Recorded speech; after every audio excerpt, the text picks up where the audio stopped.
আসসালামু আলাইকুম ওয়া রাহমাতুল্লাহ।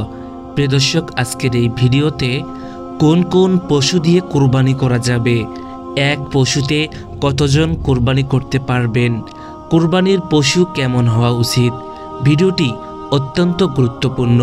ভিডিওটি শেষ পর্যন্ত দেখবেন এবং অবশ্যই শেয়ার করবেন। সামর্থ্যবানদের জন্য কুরবানি করা ওয়াজিব। এটি অত্যন্ত ফজিলতপূর্ণ ইবাদত। আল্লাহর সন্তুষ্টির জন্য নিজের সম্পদ ব্যয় করে পশু কিনে তা আল্লাহর পথে জবাই করার নামই কুরবানি।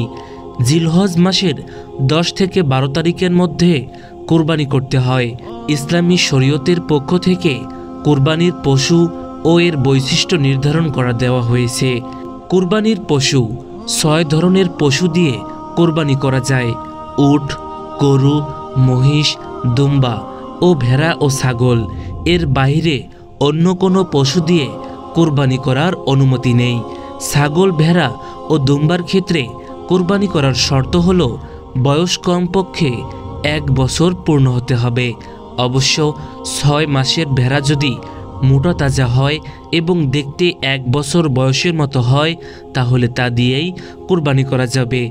গরু, মহিষের ক্ষেত্রে শর্ত হল 2 বছর পূর্ণ হতে হবে, আর উটের ক্ষেত্রে শর্ত হল 5 বছর পূর্ণ হতে হবে। এক পশুতে কতজন? ছাগল, ভেড়া ও দুম্বা ইত্যাদির ক্ষেত্রে একটি পশু শুধু এক ব্যক্তি কুরবানি দিতে পারবেন, তাতে একজনের বেশি অংশ নিতে পারবেন না। গরু, মহিষ ও উটের সর্বোচ্চ 7 ব্যক্তি অংশ নিতে পারবেন। এ ব্যাপারে নবী সাল্লাল্লাহু আলাইহি ওয়াসাল্লাম তার হাদিসে বলেছেন, একটি উট ও গরু, মহিষে 7 ব্যক্তি কুরবানির জন্য শরীক হতে পারবেন। মুসলিম। পশুটি দেখতে কেমন হবে? কুরবানির পশু দোষ ত্রুটি মুক্ত হতে হবে।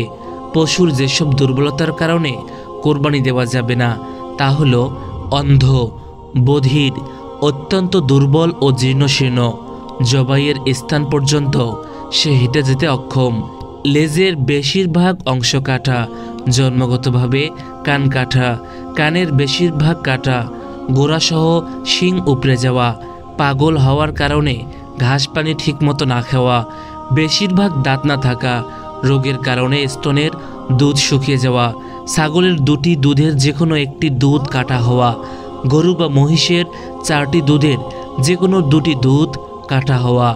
হাদিসে রাসূল সাল্লাল্লাহু আলাইহি ওয়াসাল্লাম বলেছেন, 4 ধরনের পশু দিয়ে কোরবানি করা জায়েজ হবে না।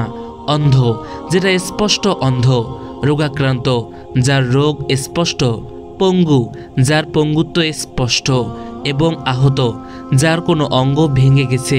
ইবনে মাজাহ। প্রিয় দর্শক, এগুলো খেয়াল করে অবশ্যই আপনার কোরবানির পশুটি ক্রয় করবেন। ভিডিওটি ভালো লাগলে শেয়ার করে দেবেন বেশি করে। আল্লাহ হাফেজ।